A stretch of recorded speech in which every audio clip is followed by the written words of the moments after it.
Can we not think for ourselves? They really think, they've made the world think that black men are just the worst people on earth. They really don't think we're capable of thinking for ourselves. And if we do think for ourselves, it's the wrong thought.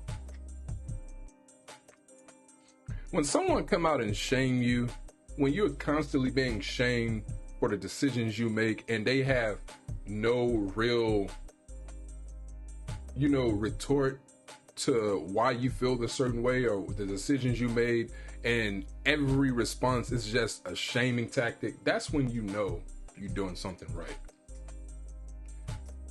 Everyone else has addressed it, so I might as well too. And of course, by the title you see that I'm talking about Barack Obama. And he's the latest to come out and try and shame black men for not supporting Kamala Harris.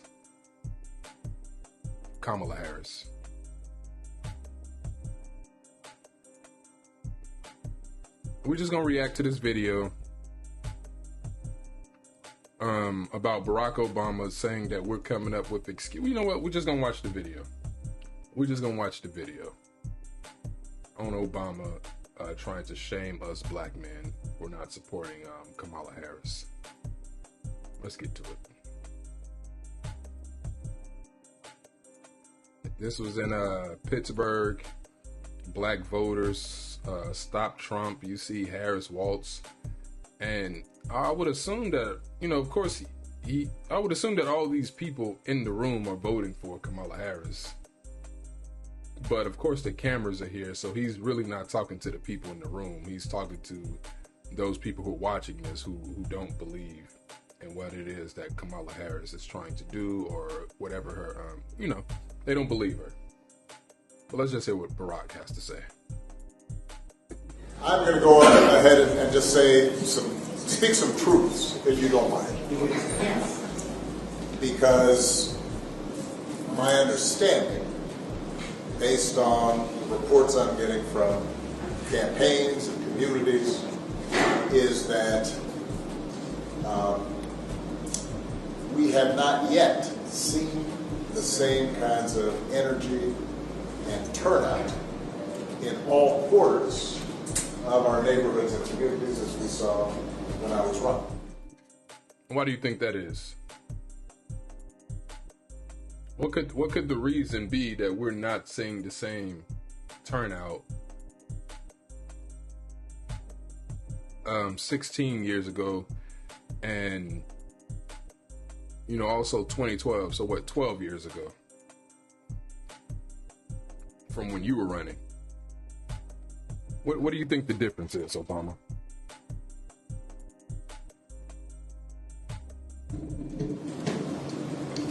Now, I also want to say that seems to be more pronounced with the brothers. Uh-oh.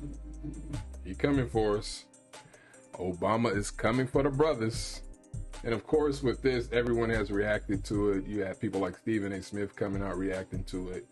Marcellus Wiley I saw. And, people had a problem with this because it's a genuine problem for this man, black man, so-called, to come out and try and shame us the way that he did. So let's just keep listening. So if you don't mind, just for a second, I'm going to speak to y'all directly. And say that when you have a choice that is this clear.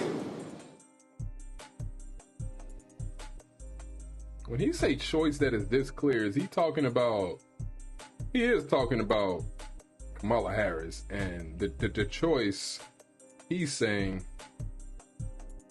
is a very clear choice. And this shouldn't even, one second. He's saying that this shouldn't even be a conscious decision. This shouldn't even be anything that we have to think about. The choice is clear. Vote for Kamala Harris. Don't even think about it. If you have to think about it, then you're the problem. He's gonna let you know exactly what he think of us that are, that are considering another alternative. So let's continue to hear what Mr. Obama has to say.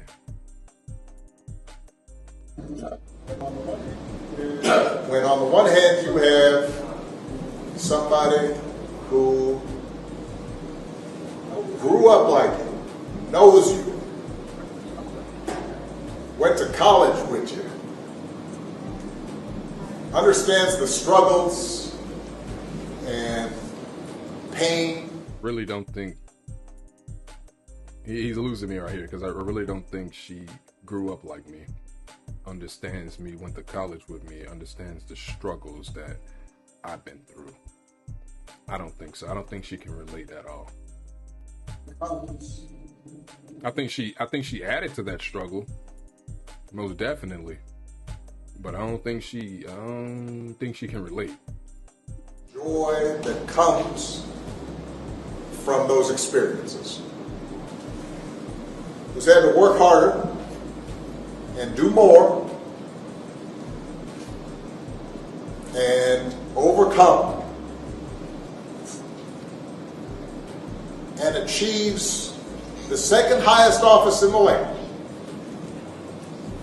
and is putting forward concrete proposals to directly address the things that are vital in our neighborhoods and our communities, from housing to making sure that our mothers and our fathers and our grandparents can afford medicine, and making sure that we are dealing with prices that are too high and rents that are too high, and are committed to making sure that we maintain the Affordable Care Act, so everybody's got help here, and cares about things like education and entrepreneurship in our neighborhoods. And that's on one side. And on the other side, you have someone who has consistently shown disregard, not just for the communities, but for... I don't know how to make this message right here any more clear to people.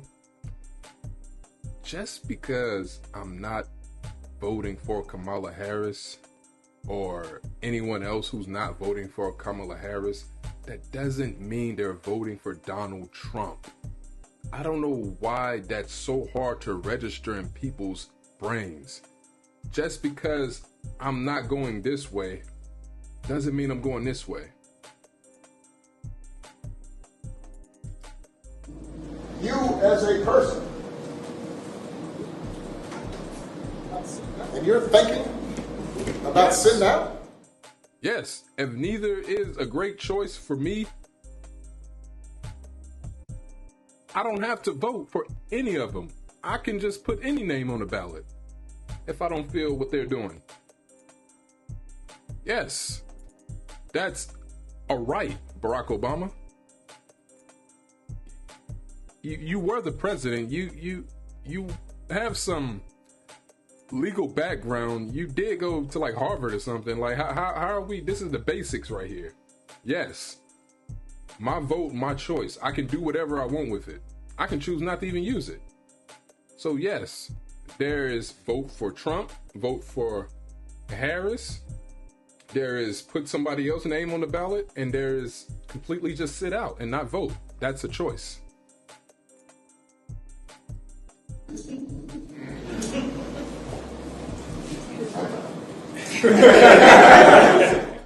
I don't get the joke. I don't get the joke. Somebody explain why everybody laughed? You know, because of Pookie might be. And you're coming up with all kinds of reasons and excuses.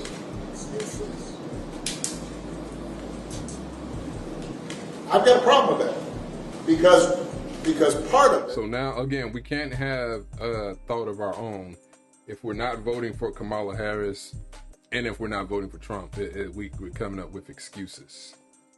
reasons and excuses. He's not going to ask us why we're not considering Kamala Harris. He's not going to ask any of that. He's just going to come out and scold us like he's somebody's dad or something and say he got a problem with it. Well, Barack, if you got a problem with it, ask me why I don't want to vote for Kamala Harris. Don't tell me what it is that you're about to tell me. I know what he's about to say because I've seen the clip. You ask me and I'll tell you why. Because part of it makes me think, and I'm speaking to men directly now, part of it makes me think that, well, you just aren't feeling the idea of having a woman as president. And you're coming up with other alternatives and other reasons. That's what it is, huh, Obama? You heard everybody, yeah, the sister, even over here, right here, she's like, sister right here. That's what it is, because it can't be any other reason. We can't have thrown our support behind the Democratic Party for so many years and they've done nothing for us.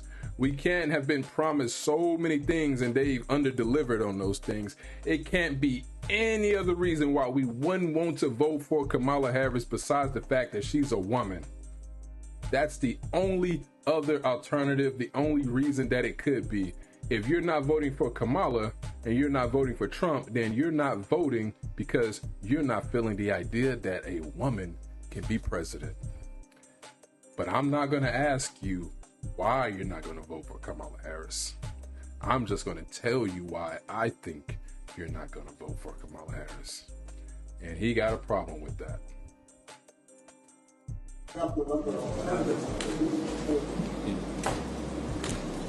And I think anybody you are talking to in a barbershop, anybody you are talking to in your house, in your family, at church, who is coming with that kind of attitude, I think you have to ask them, well, how can that be? Because the women in our lives have been getting our backs this entire time. They've been raising us and working. But that's the reason you threw out there. You didn't ask anybody in that room or take the social media, have an open Q&A to real people and ask, hey, what's the deal here? I'm not seeing the same turnout from the black men as I saw when I was running for president back in 2008 and in 2012. Let's sit down and have an honest conversation. Can you guys explain to me why that is, man? He can't talk to us like real men. He have to scold us and have to tell us what's best for us and why he think we're doing what we're doing. And they never fail to remind you that you have a black mother. They never fail to remind you that your mom was black. Duh. I know. I'm not mixed, Obama. I know my mother's black. They never fail to remind us that. Always framing with the yo mama black. You're a misogynist. That's the problem with the Democratic Party. They have no room, no space, no agenda for black men in that party. And no, I'm not a Republican. I'm not a Trumpster. I just know what the Republican Party is about, so I don't have to watch my back with them like I do with the Democratic Party. I can see them coming from a mile away.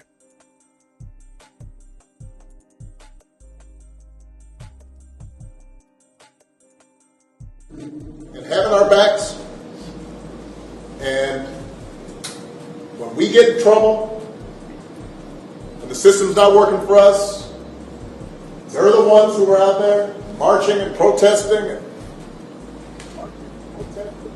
And so now you're thinking about sitting out or even supporting somebody who has a history of denigrating you? So does Kamala Harris. Because you think that's a sign of strength? Because that's what being a man is? Putting women down? That's what you said. We didn't say that. That's what you just said. Putting women down? That's not acceptable. And you got to look at the facial expressions and everything like that, because that all plays into the shaming. Like, you know what I'm saying? Like, it's acting, it's entertainment. He's serious about what he's saying, but it's you got to pay attention to the body language, because that suckers people in right there. That suckers people in right there, and they're very good at that. Of course, these people are politicians, which means they're well trained at their craft and what they do and their tactics that they use and how they present it. So yes. That's not it. This shouldn't even be a question. This should be a question, Barack Obama, when you consider the fact that things today are not any different from what they were 4 years ago when this regime was in office. And I know people like to say, oh, what do they think the vice president role is? Like, she doesn't have any power. But nobody was saying that when she was elected as vice president. Nobody was saying that when the when she and Joe won the White House. Now it's all of a sudden, well, what do they expect her to do? She's just the vice president. They're constantly moving the goalposts, which makes me think if she wins, which I really believe that she's going to be put in the White House. This is just my opinion. But it's like, okay, so if nothing changes from now to 2028 and she's the president, what's the goalpost going to be then? What is everybody going to be saying then? What's going to be the excuse? Oh, well, she's the first woman black president, so you got to give her time. Just vote for her this time around in 2028. It's the same thing they were saying about Obama. Oh, he's the first black president. He can't just come in there and instantly start doing things. You got to give it time. Wait till 2012. Then 2012 came. Really nothing different. Now we're here 2016, 2020, and people are starting to wake up. You've seen people wake up in more ways than you've probably ever seen before. People addressing these situations who I thought would never address situations like this, because people are fed up with it. They're fed up with constantly being lied to. No, it's like, okay, I get it now. You don't really have an interest in me. Your only interest, the Democrats, I'll say this. Democrats' only interest in black men is a simple one. The only time they can use us is when we are shot and killed by a white police officer or some type of harassment from a white person. That's the only time you see them mentioning or prioritizing black men in any other way. And even then, they're only using it so that they can bring their real agenda out to the front. Other than that, they have no use for black men in the Democratic Party. And this whole lie about, us not supporting the Democratic Party, when it's been shown 95% of what black men supported Obama in 2008, we're right there with the black women when they support the Democratic Party. Maybe they're top and we're right under them. And you saw that number start to dip after 2008, 2012, 2016 when Hillary was running, 2020, because people are starting to wake up and realize that y'all are full of it. Y'all are full of it. And how can you come in at us like that, but are you forgetting the fact that Kamala Harris is when she tried to run for president back in 2020 against Joe Biden and with the primaries? Are you forgetting the fact that she ran off the fact by calling Joe Biden a racist and bringing up his 94 crime bill and stuff like that? So what does that say about Kamala Harris? You call a man a racist and talk about all these things that he's done so horrible to black people, but then you go and work for him? What does that say about her? But then you're going to come at us and disrespect black men and accuse us of being misogynist, and without even having a conversation with us. You just see the numbers, see that they're down, and this is the conclusion that you're going to draw. I don't know if this is of course it's a campaign tactic. This is what the smart people behind the scenes thought that you should come out and say, or this is what you thought yourself, hey, this is what I'm going to come out and say, and this is going to work. But of course it completely backfired on them. it completely backfired on him to come at us like that. And I know you're not going to do it, Obama, but I'll just end by saying this. You owe us an apology. Not some written apology, not some statement written by somebody on your team, but you owe us an apology. You have to come out and sincerely apologize to us for what you said about us and what you accused us of, for thinking that we are so low, that we're so low IQ and so stupid that the only reason that we're not voting for Kamala Harris is because she's a woman. You owe us an apology. And I'll leave it at that. Appreciate you guys for taking the time to hear me out. Be sure to like, share, comment, subscribe. And we'll talk soon. Peace.